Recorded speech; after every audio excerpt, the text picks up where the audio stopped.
Hello everyone, myself doctor Sakshi. आज एक चीज़ के बारे में बात करते हैं जो ऑलमोस्ट हर पेशेंट मेरे से क्वेश्चन पूछता है। जैसे हमने पेशेंट की आरसीटी कर ली, पेशेंट को पेन था, कीड़ा था, जैसा भी था, तो हमने मान लीजिए पेशेंट को पेन था, हमने उसकी आरसीटी कर ली और उसका पेन रिलीव हो गया। तो पेशेंट जब आरसीटी हो जाती है तो एक सवाल पूछते हैं कि अब हम कैप क्यों लगवाएं। तो तरीका ये होता है कि हम पहले रूट कैनाल करें, उसकी नर्व्स को निकालें और उसके बाद हम उस पर कैप लगाएं। ठीक है, तो पेशेंट मेरे को कहता है देखो डॉक्टर साहब, मेरा तो दर्द भी ठीक हो गया, ठीक है, अब फिलिंग भी आपने कर दी, ठीक है, तो मैं कैप क्यों लगवाऊं, मैं तो ऐसे ही खाता रहूंगा। तो उसका मैं आज आंसर देती हूँ कि कैप क्यों लगवाएं। तो होता ये है कि आरसीटी हम तब करते हैं जब पेन होता है, कीड़ा होता है, किसी की वजह से, जो भी वजह से हम आरसीटी करते हैं, मोस्टली जब पेशेंट को पेन होता है। अब आपका आरसीटी हो गई और पेन रिलीव हो गया, तो आरसीटी में हम क्या करते हैं, आरसीटी में जो नस है दांत के अंदर वो हम पूनी से निकाल देते हैं। तो it is just like a stone कि जो खाने के काम आ रहा है।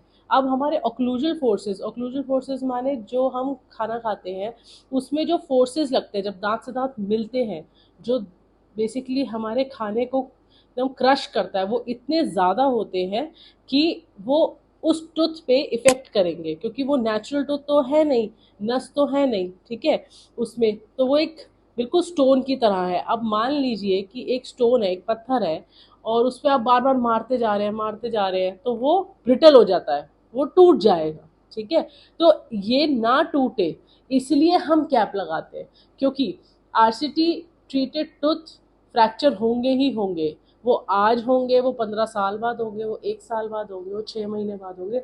आरसीटी वाला दांत टूटेगा ही बिना कैप के, ये बात तो पक्की है। Only it's a matter of time. बहुत सारे पेशेंट मुझे कहते हैं डॉक्टर साहब ने तो 15 साल हो गए, कुछ भी नहीं हुआ, टूटा ही नहीं दांत। कुछ ऐसे भी पेशेंट हैं जिनका 6 महीने में बिना कैप के फ्रैक्चर हो जाता है दांत। तो ये कहना मुश्किल है कि टाइम कितना लगेगा, 6 महीने, 15 साल, 10 साल, 2 साल, वो कुछ नहीं कह सकते।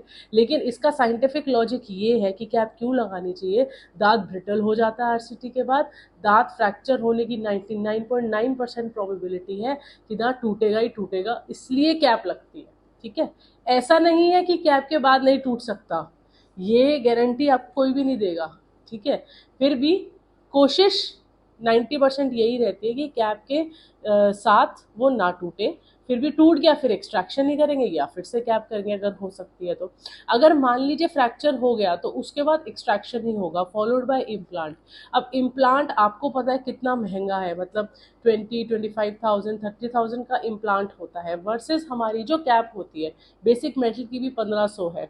तो हम कैप क्यों नहीं लगवाते, हम क्यों इंतज़ार करते हैं कि ये दांत टूटेगा फिर हम फ्रैक्चर पहले दांत निकलवाएंगे फिर उसकी जगह इम्प्लांट करेंगे।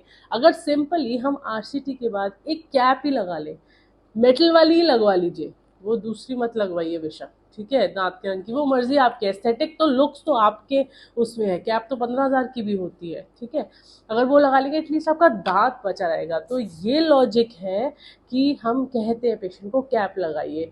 पेशेंट हमसे कहते हैं कि अगर हम कैप ना लगाएं कोई ऐसी फिलिंग कर दीजिए, टेम्परेरी ना करके परमानेंट कर दीजिए। तो फिलिंग से फर्क नहीं पड़ता, दांत तो ब्रिटल हो गया आपका, दांत तो फ्रैक्चर होगा बिना कैप के। ठीक है, फिलिंग तो हम कर देंगे लेकिन फिर फिलिंग से ये होगा कि खाना नहीं फंसेगा, दांत तो फिर भी टूट सकता है।